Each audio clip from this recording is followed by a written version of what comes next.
De Cayenne intervient. Marie-Laure Finera-Horte demande aux propriétaires de faire évacuer les lieux. Le reportage de Laurent Marot et Sébastien Laporte. Eliane vit depuis 50 ans rue Madame Pailly.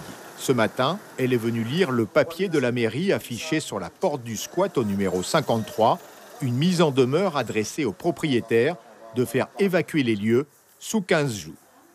Effectivement, on leur demande de dégager pour insalubrité. Ce qui est très bien, j'espère qu'ils vont dégager. C'est quoi les nuisances? Alors, nuisances sonores, nuit et jour. 3 heures du matin, on est dérangé. De va-et-vient, nuit et jour, de boosters, de voitures avec la sono à fond et des bagarres aussi.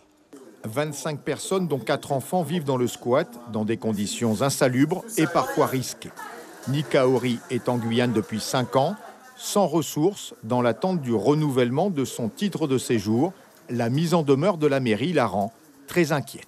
Nous n'avons nulle part où aller. Nous n'avons pas les moyens de partir comme ça. Mais si on nous donne un délai, au moins un lieu où on peut aller provisoirement, nous pourrions partir dignement.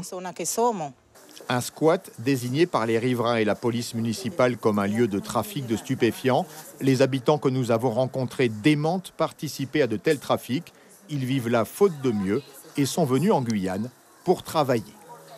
Nous sommes ici, là, nous ne trouvons pas d'emploi. Bon, et les gens nous bêtisent, nous regardent comme des va-nu-pieds, comme des voyous.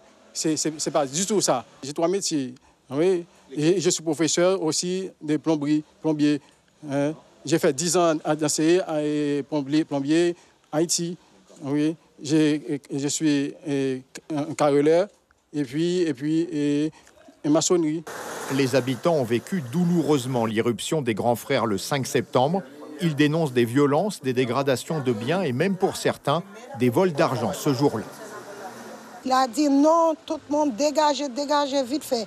Il a pris tout mon affaire, il a crasé tout mon affaire et je mets 500 € au fond en commande. Il a pris tout 500 €. 7 plaintes contre X ont été déposées par des occupants. Sollicité, le leader des grands frères, José Achille, dément toute violence et tout vol ce jour-là. Il dit avoir lui-même reçu un coup à la tête donné par une occupante du squat.